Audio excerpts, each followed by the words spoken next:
an overview from our reviser, Jason Long. Jason, welcome. Jason is here for Tamara today, so. Thank you, Madam Chair. Yes, Tamara sincere regrets you couldn't be here today.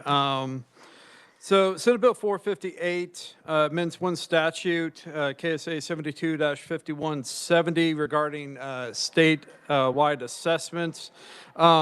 It would require that the state assessment performance levels and cut scores be based on the 2024 levels and cut scores as established by the State Board of Education for that year. You can see that amendment is on page 2 of the bill. If we move down, starting in line 26, generally the State Board of Education determines the performance levels and the cut scores for statewide assessments each year to represent high academic standards for both individual and school performance. Under the bill, the statute would be amended to establish those performance levels and cut scores at the 2024 levels that were established by the State Board of Education. The bill does have an accelerated effective date of the Kansas Register, and so it would go into effect if enacted prior to July 1st, at whatever time it becomes published in the Kansas Register. With that, I'd be happy to stand for any questions. Committee, what questions do we have for the reviser? Senator Shane. Thank you, Madam Chair. Thank you, Reviser Long. Does the bill provide like retroactivity where, because I think we've had 1 year of state assessments under the new cut scores, isn't that, does that sound correct? I'm going to have to defer to the department on the timeline for performance levels and cut scores and the correlation to the individual year assessments, because I'm not sure. We've had the 2025 assessments, but I'm going to defer to them to more accurately answer your question. Okay, thank you. It does not provide for retroactivity, though, for the 25 assessments. This should just be going forward, the performance levels and cut scores for statewide assessments going forward would be the 2024 levels. Okay, thank you. Any other questions for the reviser? Seeing none, we will move to testimony and conferees. Since we have 5 conferees today, we have a little bit more time than we normally do in this committee. So I will allow 6 minutes. Now, just because I'm giving you 6 minutes doesn't mean you have to use all of that time, but we will allow up to 6 minutes per conferee. And we will begin with proponent testimony from Mike O'Neill, Kansas Policy Institute. Welcome to committee. Thank you, Madam Chair. Again, Mike O'Neill, representing Kansas Policy Institute. I suppose not much background is needed. This committee is probably well aware of the changes that were made last summer with the cut scores. But what I'm wanting to focus on today is a little bit of that timeline that the committee may not be all that familiar with, although there will be opportunity with other conferees to answer any questions. As some of you may know, my wife Trish monitors the State Board of Education meetings as well as your meetings, but more importantly the State Board, and then reports on those activities.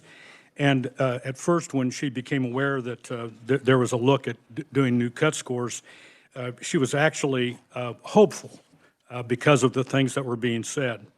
So, for example, in March, the KSDE brought in, I hope I get this name right, Kara Letusis, Senior Associate at the Center for Assessment and nationally recognized leader in large-scale assessments. And she told the State Board at that time that Kansas was considered to be a truth-teller state.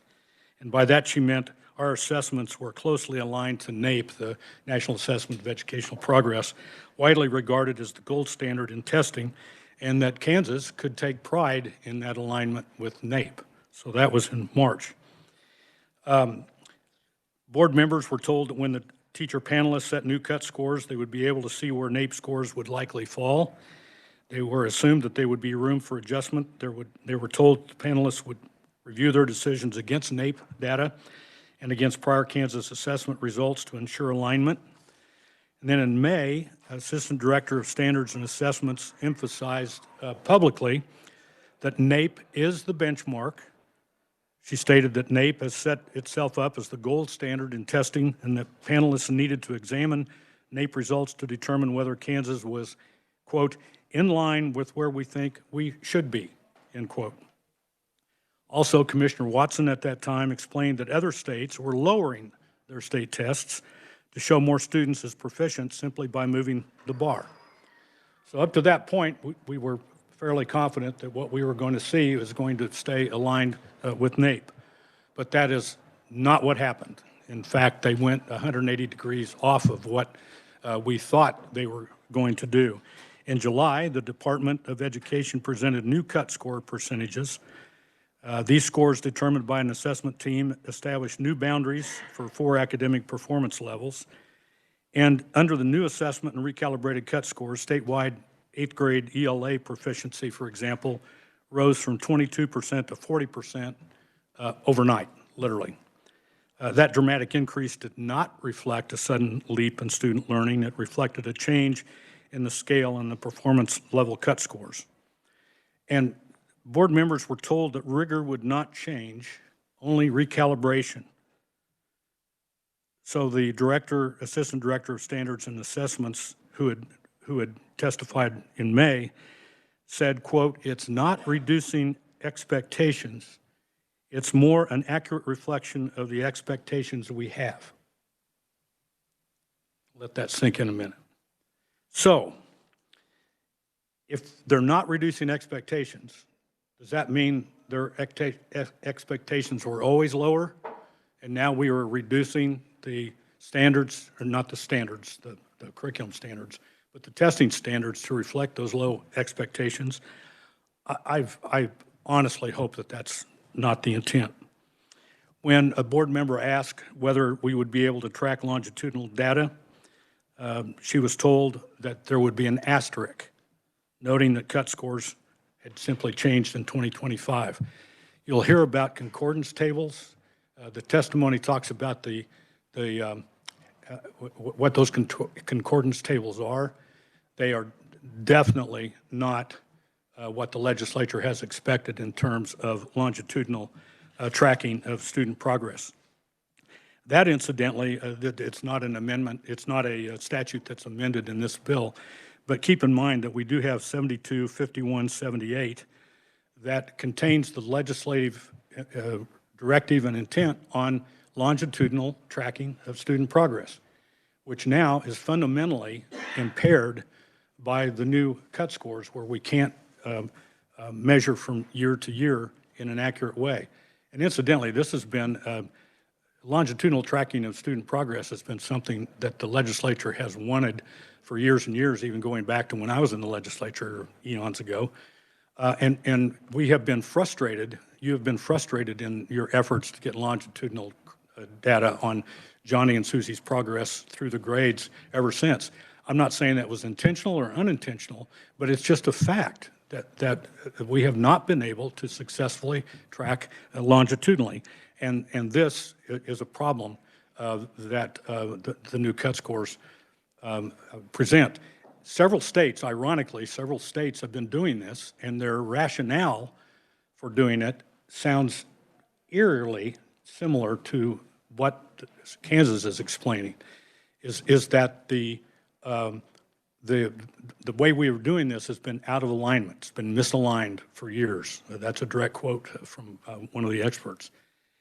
So if I'm understanding this correctly, we have lauded the fact, and states have lauded the fact that we have been religiously aligned with NAEP, the truth teller, national truth teller. So it's not just us making up what it's going to be, but actually having a check your work entity like NAEP telling us that we're going to stay together. So if we're misaligned, we're basically saying being aligned with NAEP is being misaligned. And I certainly hope that's not the case as well. Okay, do you have a concluding remark, Mr. O'Neill? Oklahoma, look at Oklahoma. Oklahoma was one of the states that said when the department went with different cut scores, there's an entity in Oklahoma that said, no, we're not going to do that. We're going to keep our standards high. Okay, you are the sole oral proponent, so with that, we will open it up to questions. Committee, do we have any questions for Mr. O'Neill? Senator Argabright. Thank you, Madam Chair. Thank you, Mike, for testimony. My question is, you mentioned new assessment. Okay, so isn't it typical that you have new cut scores on new assessments from a reliability standpoint? Yes, and that kind of gets to one of the amendments to this very statute that the legislature passed that said state boards shall not substantially revise or update the English language arts and mathematics curriculum standards in a manner that would necessitate the development of new statewide assessments. We're told that the reason that really didn't come into play was that they'd already established new assessments. So I perfectly understand that there would be, if you have a new assessment, new cut scores, let's just don't reduce them so that overnight it looks like we have more kids being proficient than are truly proficient. So my concern is where they set the cut scores in a way that is fundamentally different than the way they've been doing it, and resulting in, like some of the other states that have done this, overnight appearance that we've got kids that in level 2 going into level 3, and it's not because they've done anything better than they had in the last test. Okay, Madam Chair, thank you. I'll have the same question for the others, but I appreciate you acknowledging that a new test is typically new cut scores. You have a lot of other comments there that feeds into maybe some of that, but that is typically what is done from a test reliability standpoint. And that's why I went through the chronology, because when we started hearing about the new cut scores in March, we were told that they were going to stay religious to alignment with NAEP, and that didn't happen. So understand, new assessments, but let's stay aligned with NAEP. Thank you. Thank you, Madam Chair. Any other questions for the proponent? Senator Sykes. Thank you, Mr. O'Neill. Sorry. Yeah, my question is kind of on the same lines, because I know I'm kind of having, I don't know, deja vu, kind of going back to one of those midnight conference committees that I think we celebrated Frank Harwood's birthday in the wee hours. But as we were talking about with new assessments and then those new cut scores, and so maybe just figuring out, because we have new assessments, we want to be able to do that, and I know the NAEP, but just more of that concern that we are actually getting what we're asking for, and which I think was part of the legislation as we were passing one of those education bills, that making sure that our assessments were created for the new cut scores. Right. I mean, it goes without saying that you're going to have, if you have a new assessment, fewer questions, whatever, you're going to have new cut scores. And that's why when we first started hearing presentations to the state board, we were encouraged with the talk about NAEP being the gold standard, the plumb line, sort of the check your work, that we're going to stay. And Kansas can be proud of the fact that up until we changed these cut scores, they had been aligned with NAEP. That's our main concern. Senator Petty. Just as a little, Wait to be dismissed. just think you're getting a few steps and up and down, which most of it, I would like to be getting more of that myself.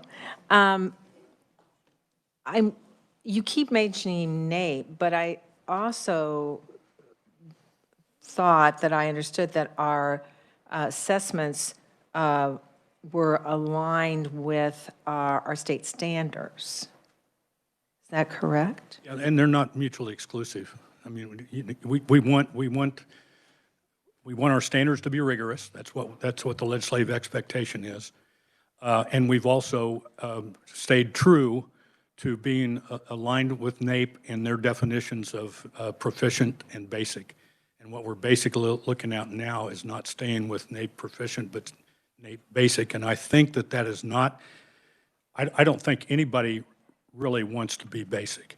They want our kids to be proficient, they want kids to be challenged, and they want parents to be able to know from year to year how they're doing. Sometimes there's a different interpretation of what you might think as basic and what is actually basic and above. So everybody wants their child to perform well, but we sometimes malign the word basic, and I think that's not fair. I appreciate your answer, but I do think for parents, knowing that our tests align with our state standards of what our schools are using, most parents don't even know what NAEP is, but they do know about our state standards because those are spoken about within their curriculum all the time. Thank you very much.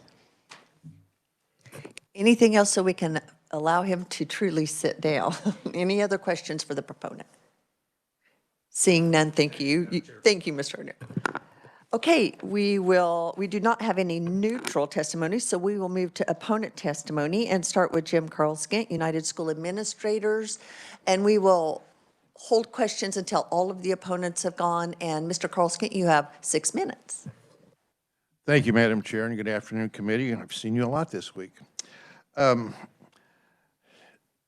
Talking about cut scores and these regarding this bill, Kansas introduced revised assessment instruments in 2025, which required new performance level descriptors and new cut scores to align the test with current standards and expectations of student achievement. These changes were supported by educators and were based on multiple data sources, including ACT, AP, and other instructors of post-secondary success.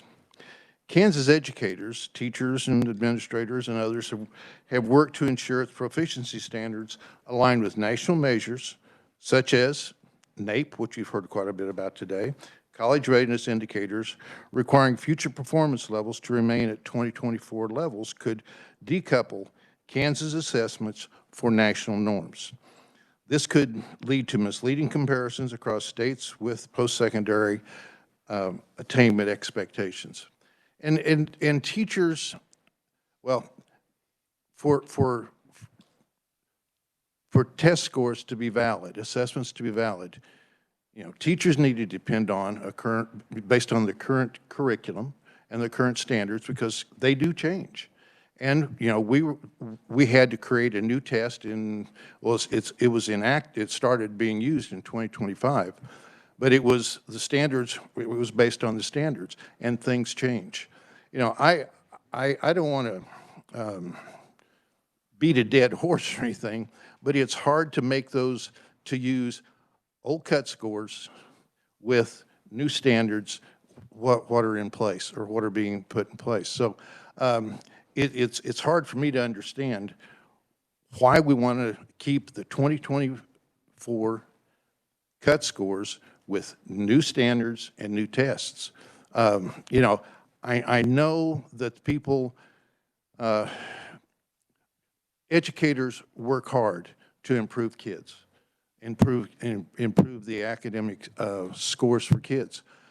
And, I sometimes think that too many people want to see kids fail. And we don't want to see kids fail or not do as well. We want the test to describe what kids really know and what they understand.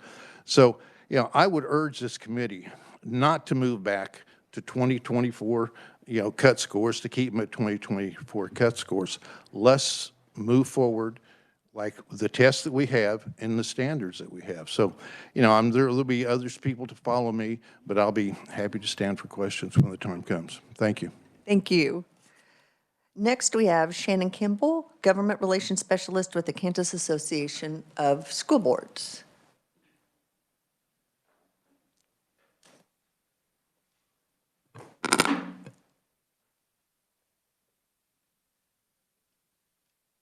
Welcome, Ms. Kimball. You have 6 minutes. Thank you, Madam. That's shocking for this committee, but you have 6 minutes. Feels a little shocking. Thank you, Madam Chair, members of the committee.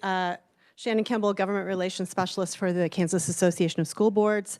I appreciate the opportunity today to speak to you in opposition to Senate Bill 458 on behalf of our members in our association. Our policy platform prioritizes continuous academic growth and also engaging in that process in close partnership with parents and educators in our communities. Our local school boards are parents, grandparents, and engaged community members who are accountable to their communities for providing a high-quality education. Part of doing that responsibly is that they need assessment data that is valid, reliable, and meaningful to them. Unfortunately, Senate Bill 458 would move Kansas in the opposite direction by severely compromising the validity of the current Kansas assessment program. Parents and students, educators, and policymakers deserve assessment results that they can trust. This bill would require the use of invalid scoring practices that confuse families, misclassify students, and undermine confidence in public education. I want to highlight 3 points for you in that regard. First, applying the outdated cut scores from a different version of the Kansas assessments is not a psychometrically sound practice. It is not a valid way to measure mastery of Kansas standards on the current state assessment. The simplest analogy that I could come up with is this. It would be like requiring the SAT to use the ACT's performance level descriptors and cut scores just so that you could say the results are somehow comparable. That would clearly produce invalid results on the SAT if you tried to do that, and that is exactly what this bill would do to our Kansas state assessments. Second, the new cut scores were established through a rigorous educator-led and informed research-based process. I watched many, many hours of presentations on this process as the state board was doing this work with the committee and the educators that volunteered to participate. There were more than 140 Kansas teachers and school leaders who participated. They reviewed test content, they reviewed the performance level descriptors, and they reviewed actual student performance work on the exam. The state board reviewed this evidence publicly and transparently and approved the cut scores based on professional judgment and data. If we say we trust educators, then this is a moment to really put that into practice and follow through. And finally, and most importantly, the realignment of performance level descriptors and the cut scores was necessary to more accurately reflect what Kansas students actually know and can do. And I want to take a moment. I had it pulled up and then I lost it. So if you'll forgive me for just a moment. One of the things that I wanted to make sure the committee understands is that NAEP proficiency, the National Assessment of Education Progress Governing Board itself says that NAEP proficient is not grade level proficiency. NAEP proficiency means something substantially higher than grade level proficiency. It's stated very clearly on their website. Like I said, I had it pulled up. I was going to read you the quote. You can't use NAEP proficiency as a metric to evaluate whether students are proficient at grade level in the state of Kansas. Our state assessment is aligned to grade level learning standards. It measures something different than what NAEP is measuring. So it's very appropriate that through this process, KSDE talked about this, and it talked about how on the old version of the state assessment, when you looked at our student results on that assessment with those cut scores and those performance level descriptors, and you compared that data to ACT performance of Kansas students or to graduation rates or to AP performance on AP exams, those things were out of alignment with each other. Our students were doing significantly better in all of those other areas than what our state assessment was showing that they were doing. For example, correlation data for 10th graders between 2017 and 2021 showed that students, and this was data that KSDE has presented on, showed that students that scored at a level 3 on our old state assessment aligned with students scoring between a 23 and a 26 on the ACT. Nationally, only 25% of students in the country score above a 23 on the ACT. So we have policy statements and goals. Both the state board has set a policy goal, and it is also included in KSA 723574, where we say we want 75% of our students in the state of Kansas to score level 3 or higher on our state assessment. I don't think it is in alignment with what we expect of our students to say that you have to be in the top 25% of students on the ACT, which is well above what our colleges ask in Kansas for an ACT score of 18. scoring a 23, 24, 25 or higher on the ACT, that somehow they are not proficient on our state standards. That doesn't make any sense. And so when you come back to what is it that parents and teachers and school board members need from these state assessment results, we need them to align with what we see in our classrooms, what our teachers are telling us, what our teachers are reporting to our parents about how their students are doing in our classrooms. By contrast, if you look at the ACT scores and you look at what score are 75% or more of kids that are taking the ACT, what is that cutoff point? It's a 16. Well, if you look at this concurrence data from our ACT scores and our state assessment scores on the old state assessment, that encompasses every kid between levels 2, 3, and 4 on the old state assessment. So I will close because I'm out of time, I see, Chair. We really want to respectfully ask you to reject Senate Bill 458 and support good data for good decisions by parents, educators, local boards of education, and our state policymakers, and preserve the integrity and value of the Kansas Assessment Program. Thank you very much, and I'm happy to stand for questions. Thank you. Next, we have Mary Sinclair, advocacy team on behalf of Vicki Mullins, president of Kansas PTA on WebEx. Oh, you're here. I'm sorry, I had done that you were at WebEx. Well, welcome. Good to see you. You have 6 minutes. All right, thank you. Appreciate the opportunity to speak on behalf of the Kansas PTA. Again, my name is Mary Sinclair, and our kind of primary opposition is related to our legislative platform, that priority one that speaks to the constitutional authority of the State Board of Education for the general supervision of public education.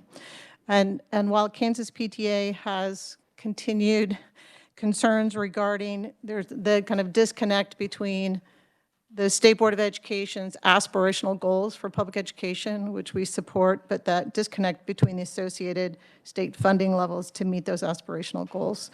I'd like to acknowledge a couple of strengths that have come out of the work of not only the State Board, but this assessment work group. First, we appreciate the work of the State Board just routinely reviewing our state education standards.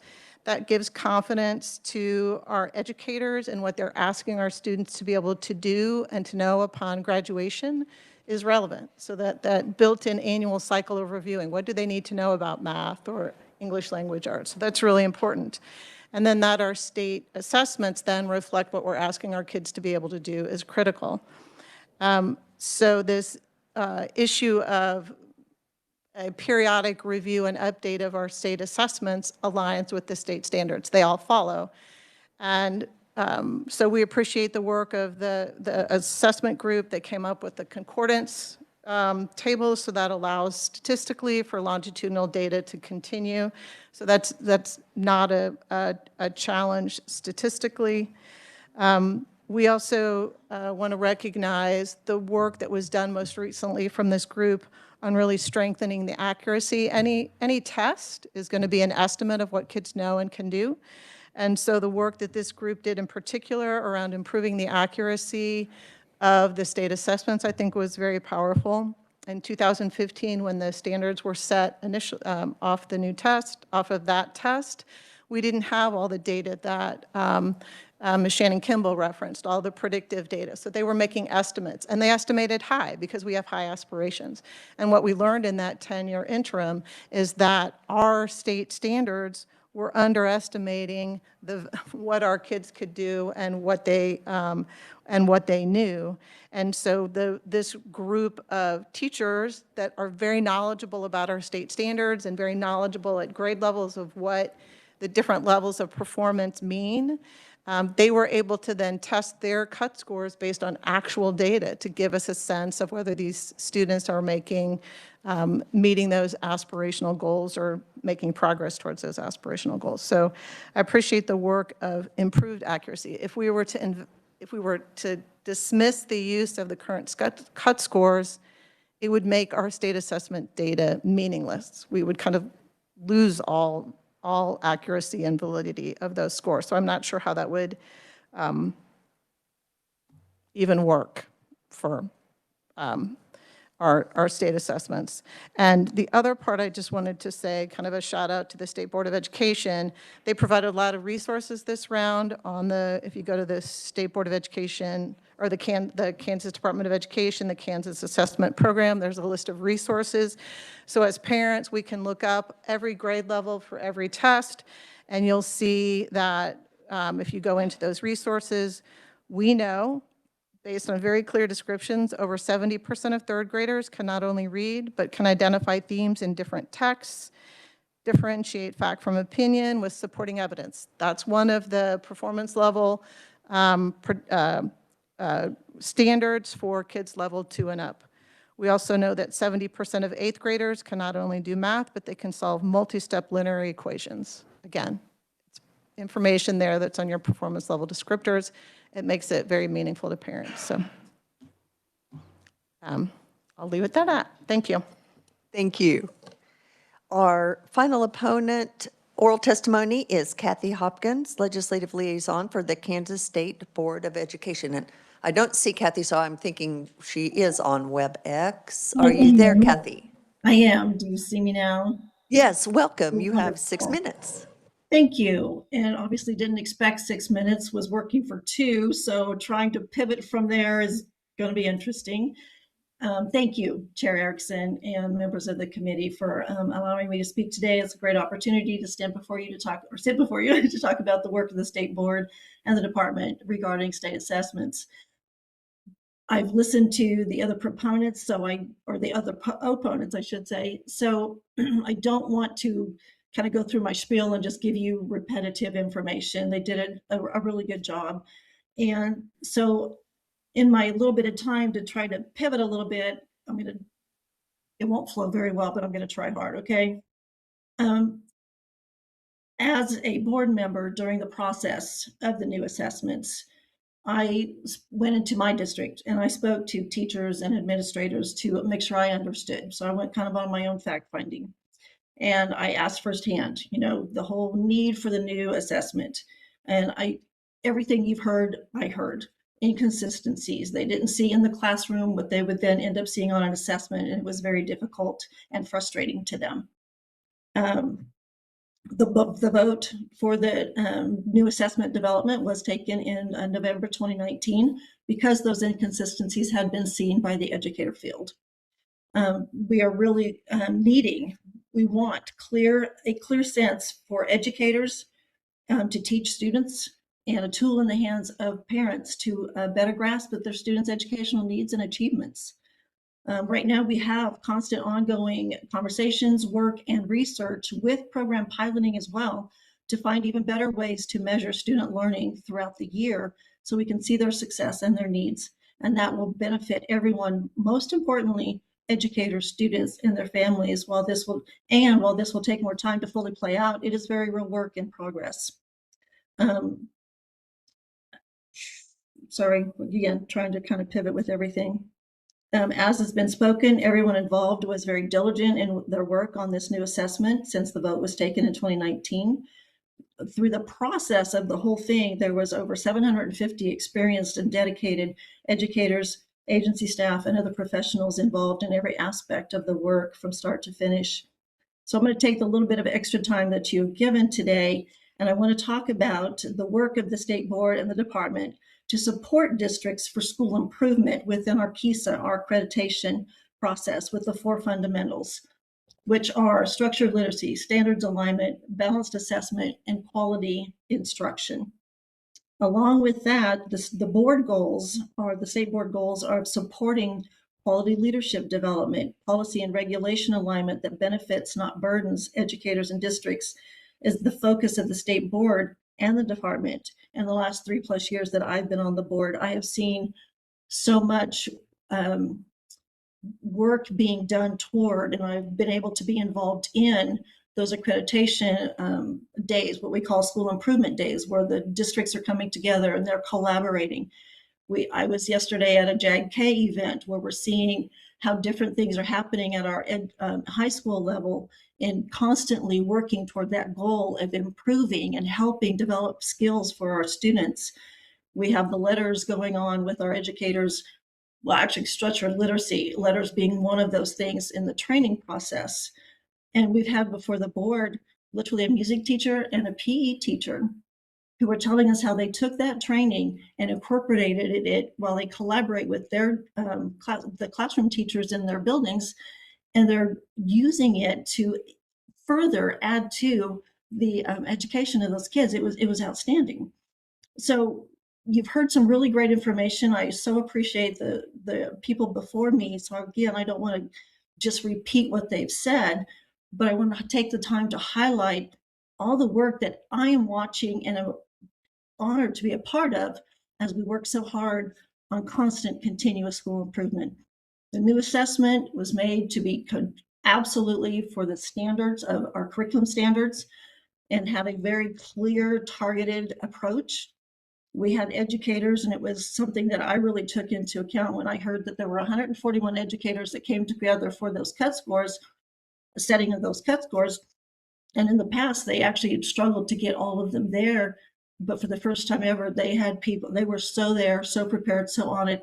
So what we've seen, what I've taken over and over again have seen is we are more focused than I think we've ever been. Obviously, I don't have a ton of history personal in that, but everything that I'm hearing in the field, more focused than ever, and truly class impacting educators. So we're impacting students, and we're seeing great things happen. And we're working very hard, and I'm watching educators work very hard and in these collaborative days. I've gone to 2 of them in recent, and listening to these educators, the hard work they're doing, the very targeted focuses they're doing, it's just been huge. It's been huge. And I really want to convey to this committee that nobody's trying to cover up bad learning or the fact that our kids may not be learning. All the more working harder and harder to get more and better quality instruction and materials in our classrooms, our educators supporting them to have the development they need, the education they need themselves in structured literacy and many other things, and seeing those collaborative times having such a huge impact.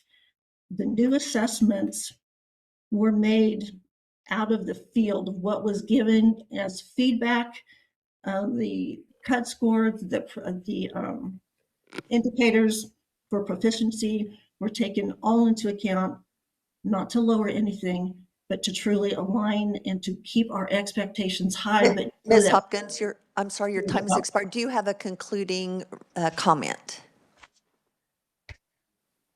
No, I think I'll stand with that. I really thank you. And we do ask that you not go with SB 458 and allow our assessments and our cut scores to stand. Thank you. Thank you. Committee, I will draw your attention to written-only opponent testimony from Dr. Tiffany Anderson, Superintendent, and Jim Edwards for Topeka Public Schools, and Dr. David Fernkoff, Executive Director of Kansas NEA. And with that, we will open it up for questions for our opponents. We'll begin with Senator Hill. Thank you, Madam Chair, and thank you all the conferees for sharing with us. I have a specific question or maybe a couple for Board Chair Hopkins. If you could answer them. Are you there? Are you still there? Yes. Okay, thank you. First of all, I want to say I think you focused quite a lot on the hard work that educators put in, and I want to affirm that I believe, and I think most people on this committee believe, that educators are tremendously hardworking and desire to see children succeed educationally and in the world itself. But the topic of question here today is really state assessments. And I wanted to ask you what you view as the purpose of a state assessment. The state assessment, I'm sure the desired effect is to measure student progress throughout a school year. Who do you report the state assessment to?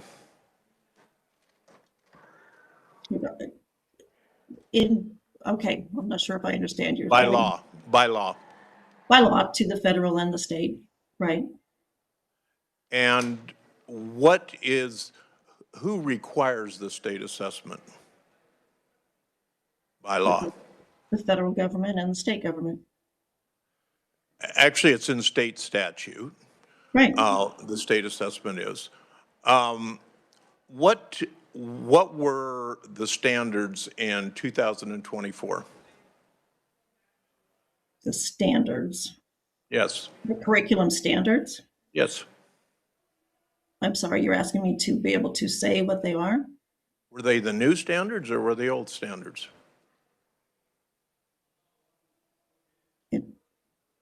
Okay, I'm sorry. I'm not understanding what you're trying to get at.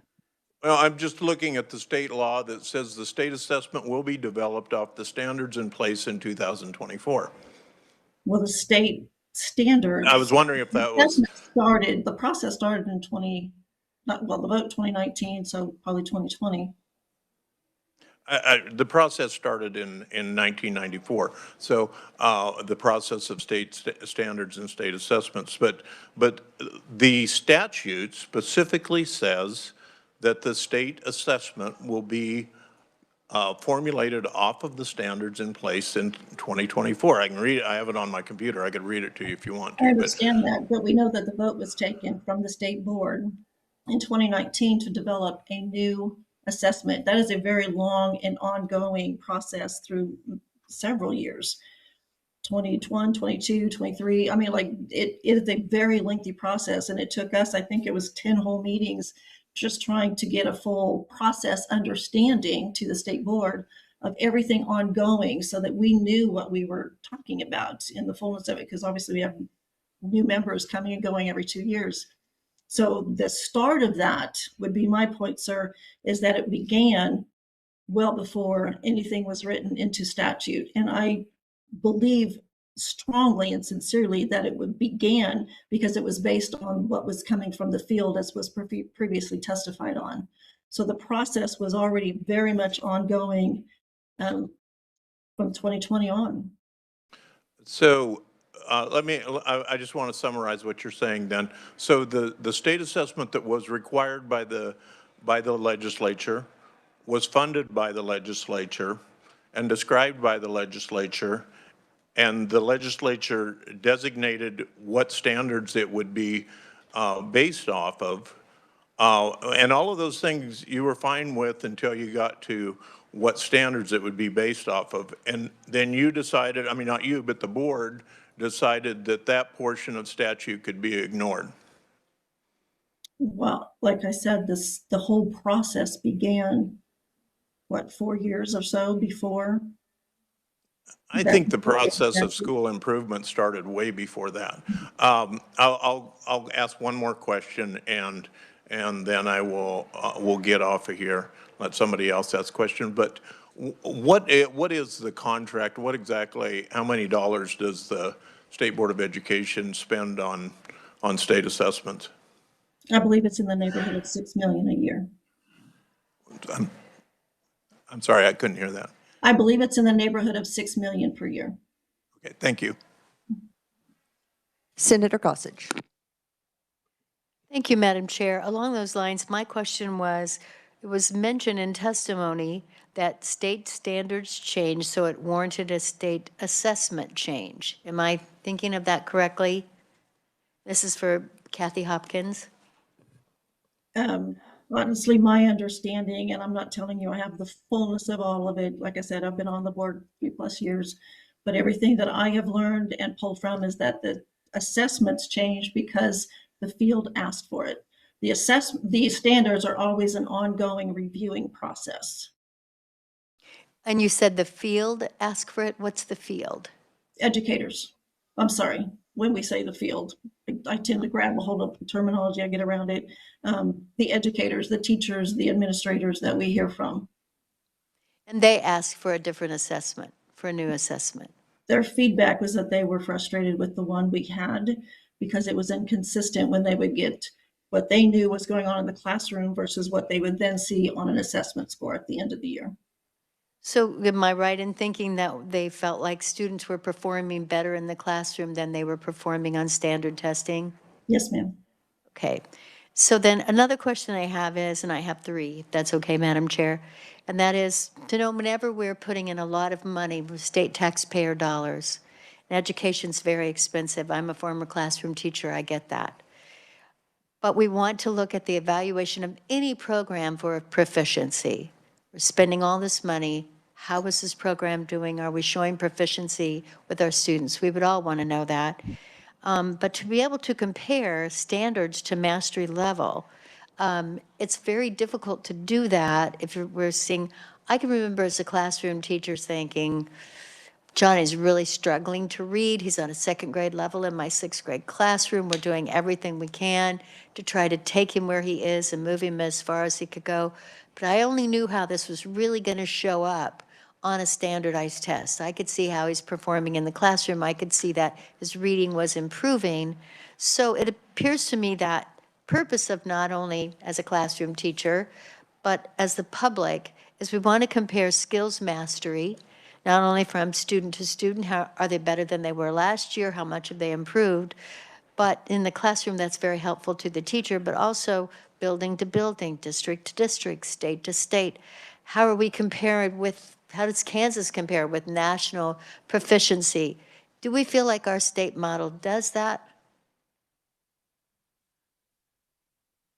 On the assessment part, Yes. yeah, I personally, what I'm understanding is it's still a struggle to feel that it does that because it's year end instead of providing a more ability throughout the year.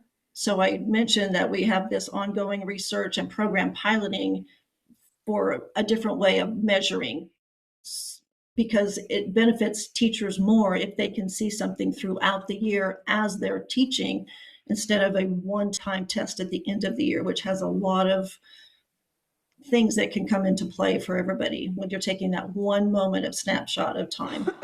And plus, it's at the end of the year, so the teacher's already been through the year, so it doesn't help them know in process what that student is doing. So there's been more and more interims and mini assessments trying to build that ability through. And it's what we're looking at in the piloting process as well. Just looking for those more of and better ways to assess kids throughout, which helps instruct teachers help them instruct throughout the year versus wait, because you can't wait on a year end to tell you everything you need to know because you can't benefit from it for that year that you're working in. So Okay, I'm sorry to interrupt, but we have other, and so if we could just keep our responses a little tighter. Senator, sorry. you had one, no, you're fine. I'm sorry, we're up against a hard break, but you did. Okay, I thought you had another. Okay, Senator Shane. Thank you, Madam Chair. I just want to make sure I'm following the bouncing ball a little bit because I want to make sure that I'm accurately understanding kind of the decisions that made and what happened. I originally understood this, that the only thing that changed were the cut scores, but now I'm hearing that state standards changed, the assessment has changed, the cut scores have changed. So what is actually changed? Help me understand what's actually happened, because I feel like I'm a little bit lost right now. There were definitely new assessments created that started with a vote of the board in 2019. So they developed a brand new assessment. KU won that bid, so that is who we worked with in order to completely build out a whole new assessment. Shannon Kimball did a great job, I think, in walking through all of that, of how that works.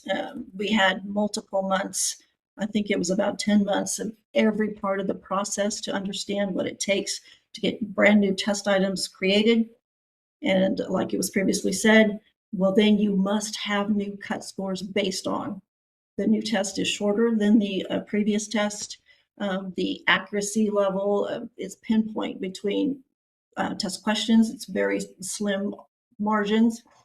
It's a huge process. And that was one of the things that we were taking in for those many months of meetings, is understanding all of the psychometric, all the pieces, lots and lots of pieces. But Okay, those we're are only good for that test. Okay, we need to keep moving. I've got several people who have questions. Senator Shane. It actually generated more questions, so I'll just stop. Okay, Senator Rose. Thank you, Madam Chair. It's been stated that we have new standards. Are these new standards higher or lower academically than the previous standards? I don't know who you're asking, I'm sorry. You seem to be the opponent of record. So do you have the answer to that, Board Member Hopkins? My understanding continually is that when our curriculum standards undergo review on a constant, continuous basis. It's a constant review process to make sure everything is making sense and still being used. So those get tweaked on a regular basis as they go through review. Every subject has its own process, Okay, Senator, do you have any other question? That did not answer my question. So maybe somebody in person can answer this question. And we need to keep our answers very brief, please. We have new standards. Are the new standards higher Dr. or Harwood. lower academically than the previous standards? Very succinctly, please. So the standards on the 2025 test were in place before July 1 of 2024. In 2023, the reading standards, or the ELA standards, were updated to be in line with the science of reading, where they were not before that. The math standards were reviewed, but were not substantially changed at the same time. So there have been changes to align with current practice in science of reading. I would say that the rigor did not change in that regard. Senator Rose. Thank you. So we changed the state assessment. What does the new assessment tell us? Is the data useless, or is there some value in the new data since we've changed the standards of the assessment? How long will it be till the data tells us anything? Well, in regard to the reading assessment, we needed to change the assessment because the standards has changed, because we had changed to the science of reading as our primary mode of instruction. The math standards did not change substantially, so the new test measures the same standards. The idea behind the new test and the cut scores was to align that with other nationally normed or other measures. So it actually will show that there's a better alignment between the new assessment and other measures that were considered. I have a couple of very quick questions, and then we have a couple of other senators, but someone can correct me. It has been said in testimony today that the reason we needed this was to, quote, correct inconsistencies of levels and vertical alignment. And correct me if I'm wrong, that test that we've been using was in place from 2015. So are you telling me that we have had inconsistencies in levels and vertical alignment since 2015 in our state assessment? So there, actually, it has been discussed in different committees since 2024.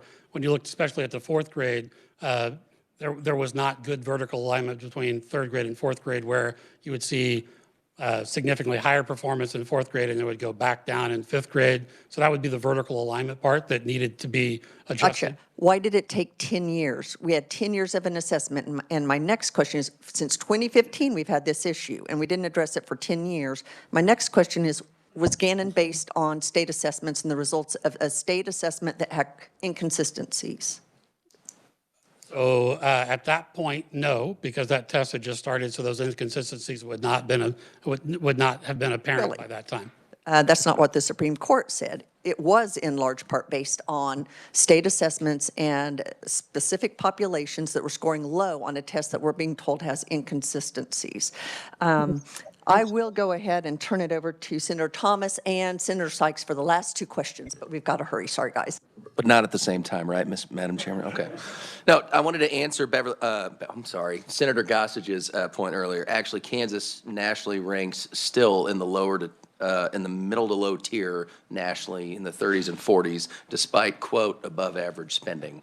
So to answer that, and optics is a big thing for me. So when we're as a legislature, or even as a parent, when we see the release of the Gannon lawsuits, a short time later, in the parent's mind, proficiency standards are lowered, optically it looks very bad, okay? And so, I want to disagree with my old friend, even though I love him dearly. It's not that we want students to do poorly. We don't want to give them a false sense of, even though you're not really improving, you're doing better. And that's just an observation I have. And to that point, I will say, just quickly, and then we'll let Senator Sykes have the last question. I looked up the data, and in 2024, roughly 34% of our kids were considered proficient in ELA and math. 34%. New cut scores, new test, 45.5% were now proficient in ELA and 39.6% in math. At the same time, here's why I want to know why we think. What other data shows that our kids were actually more academically prepared than what the state assessment, NAEP, and ACT, because from 2015 to 2024, our ACT scores dropped from 21.9 to 19.2. We are now below the national average. So when I hear our kids are actually better than what we're telling, I want to know what other measure is consistent with that, because our state assessments were very closely aligned. And I will give Senator Sykes the final question. Thank you, Madam Chair. Not a question. I think there's a lot of great conversations here, but as we are changing standards and looking at test scores, and as the blueprint for literacy, we have the Dolly Parton Imagination Library, we're seeing a lot of movement in increase in some of this. But my question was, we heard how much the assessments cost, that $6 million, but I think it's like $470,000. So is that approximately $12 per student? That was my question. Dr. Harwood.